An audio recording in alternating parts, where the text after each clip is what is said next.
Formula One is considered by many to be the pinnacle of engineering. It's the very top of the pyramid, a place where the greatest minds in the industry go to make the zoomiest cars in the world. But unsurprisingly, the need for speed can often turn into an arranger of danger. Today, F1 procedures are very thorough and safe, but it wasn't always that way. What happened? What's changed? What could possibly have driven the FIA, the most incompetent motorsports organization in the world, to shame and action? Boy, do I have a story for you. From the 1950s to the 1970s, drivers were basically hurling themselves around the track in what were essentially metal death traps. Safety? Pfft. Who needs that when you're going 200 miles per hour? Just ask the likes of Jim Clark, Jochen Rindt, Antoine Hubert, and Ayrton Senna, who met their untimely ends on the track. But fear not, for in the 1980s, safety became a top priority. Just kidding. The 1980s were the era of turbocharged engines, which made cars faster and even more dangerous than ever before. The sport was once again marked by deaths at the 1982 San Marino Grand Prix, where Gilles Villeneuve and Riccardo Paletti both lost their lives. But fast forward to the 21st century and we've got all sorts of safety measures in place. From safer barriers to hands devices, the FIA has really outdone itself. There was one incident in particular though, that really showed the world how deadly F1 could be. That was the day F1 really decided to change for the better, like a toxic ex finally promising to change.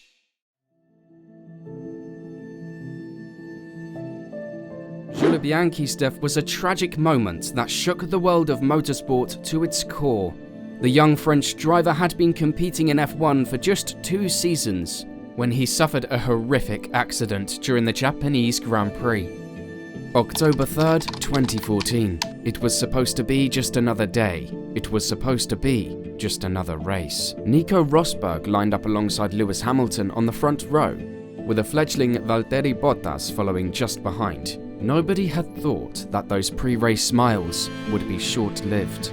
Something felt off from the very start on race day. The race had begun under the ominous cloud of Typhoon Fanfan, with heavy rainfall intermittently drenching the Suzuka circuit and casting a somber and eerie tone over the race.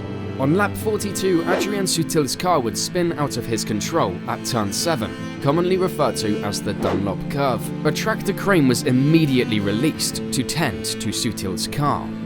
However, things went from concerning to disastrous on the very next lap. As Jules Bianchi's car lost control, he went hurling towards the runoff area and hit the tractor crane, causing a catastrophic collision. The left side of Bianchi's Mauritia car was left mangled and twisted beyond recognition, the roll bar destroyed as it slid underneath the crane. Bianchi was unresponsive, unconscious after the impact, and was quickly rushed to the circuit's medical center. The weather was so treacherous that even air support was impossible, so he was transported by ambulance under police escort for 32 harrowing minutes to the nearest hospital, the Mie Prefectural General Medical Center in Yokkaichi. Initial reports from his father were grim. Jules had suffered a severe head injury and was undergoing surgery to reduce the extensive blood loss. The FIA confirmed that CT scans revealed the severity of Bianchi's injuries, and he would be admitted to intensive care after the surgery. Despite the best efforts of medical professionals, Bianchi's injuries were too severe, and he remained in a coma until his death 9 months later in July 2015. The loss of such a talented young driver was a devastating blow to the motorsport community and served as a stark reminder of just how dangerous Formula One can be. Bianchi's death in particular showed the watching world that despite advances in safety technology and improved safety protocols, the risk of injury and death remained a very real possibility for those who compete in Formula One. It is a sport that demands the highest levels of skill and bravery from its drivers, and the price of failure can be devastatingly high.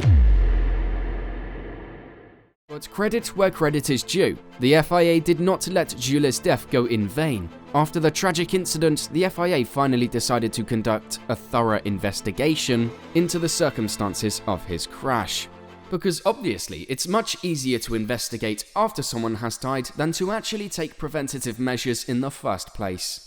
However, despite its truly awful track record, the FIA did genuinely take groundbreaking steps to improve safety in the sport. They introduced the virtual safety car, because everything is virtual these days, don't you know? Okay, Boomer. The FIA also realised the sheer idiocy of releasing recovery vehicles onto the track while the fastest cars on the planet were driving around at breakneck speeds. But perhaps the most important of all was the fact that the FIA even introduced new guidelines for cockpit protection, leading to the introduction of the Halo in 2018. Ah, the Halo! What a masterpiece of engineering! I really do love it. I do. The Halo was designed to withstand the weight of a goddamn London double-decker bus. That's right, 12 tons balancing on a 7 kilogram carbon fiber covered frame. It's also made of strong, lightweight titanium tubing and is attached to the car's carbon fiber chassis at 3 points for maximum rigidity. And guess what? It only adds 9 kilograms to the car's weight. And it was also found to increase driver's safety by a whopping 17%. The Halo became compulsory in other FIA-sanctioned open cockpit classes, such as Formula E, F2, F3, and F4. But don't stop there. This baby is not only used in F1, it's also used in other single-seater series across the globe, such as the US IndyCar Series, the Japanese Super Formula Series, and the S5000 in Australia. Because the people there are a lot smarter than the ones running the show in F1, of course. And why was this beauty introduced? It's simple, really. The Halo was introduced to improve safety for drivers by preventing large objects from entering the car's cockpit. I mean, who needs a helmet when you have a Halo, right? It's not like helmets have been working for the past few decades. But you know who has been working for the past few decades? I have. Trying to get this video to you, so please subscribe. But you have a question about the Halo. I know you do, so I'm gonna ask it for you. Does this Halo obstruct vision? Well, the answer is no. Its titanium construction means that the Halo's bars are relatively thin. The crossbar is at a height, which means it's outside of the driver's peripheral vision when wearing a helmet. Plus, the central vertical pillar will disappear into the periphery when the driver is looking ahead. It's almost like magic. And this might shock you, so make sure you're seated. There was a huge outcry when the idea of the Halo was proposed, and the device was slated to be introduced because it was ugly. Yes, that was genuinely the only criticism most people had. It was borderline monkey brain level stupidity. Did everyone forget that drivers had died on track and should have always been protected better? 7-time world champion Lewis Hamilton was quick to chime in, calling the Halo too drastic and the worst looking modification in F1 history. Of course, he understands safety is important, but come on, can't we prioritize looks over lives? And he wasn't the only one. Former world champion Damon Hill also had concerns. Kevin Magnussen couldn't bear the thought of an ugly car, proclaiming F1 cars aren't meant to be ugly. And Max Verstappen, always the shining beacon of reason, thought Halo was not only ugly but also unnecessary. Risk is good, he argued. We don't need this thing on top of the car, it's not just the looks, I don't think it's necessary. Of course, like any good twist in God's script, it didn't take long before the Halo proved its worth. In the very first season it was introduced, a Formula 2 driver's Halo was landed on by another car, and the driver was saved from potentially fatal damage. And it wasn't just a one-time thing, it happened again with Grosjean in 2020. The guy's car was split in half, and the man still managed to survive, emerging from a burning car in what was a scene out of a Hollywood action movie. Then, it saved Lewis Hamilton's literal spine from snapping when Max Verstappen decided to land his Red Bull on top of the Benz. Then, it saved Zhou Guanyu's life in 2022 at the British Grand Prix again, despite what was one of the most horrific crashes in F1. The Halo has proven that it can save lives again and again. We routinely have crashes these days. Maybe it's because the drivers are just worse. But very rarely are there any that are serious. So who needs a life-saving device when you have a love for speed and aversion to ugly cars? It's almost comical how much opposition there was to the Halo. considering F1 is supposed to be all about innovation and technology. But no, 9 out of 10 factory teams didn't want it. Thank goodness for people like John Surtees, who actually care about the well-being of the drivers. His son Henry was killed during a Formula 2 race in 2009, and if something like the Halo had been in place, it could have certainly been prevented. Sebastian Vettel was always the unfaltering flag bearer of common sense in F1, so it won't surprise you to know he was willing to sacrifice aesthetics for safety. And Fernando Alonso also called the Halo a necessary step when it was introduced.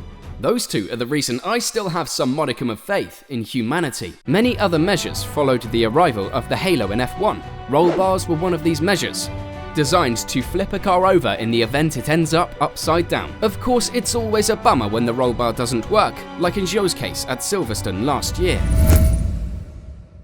Luckily, intricate seatbelts keep the drivers strapped in, and if things get too hot in the cockpit, they even have built-in fire extinguishers.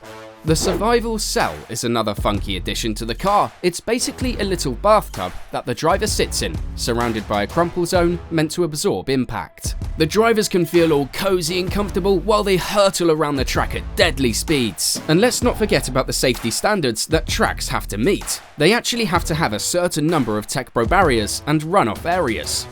Not to mention medical facilities on site, and even a helicopter and pilots ready for any emergencies. Formula 1 has come a long way. It's a sport that continues to learn and evolve each day, like a 5-year-old.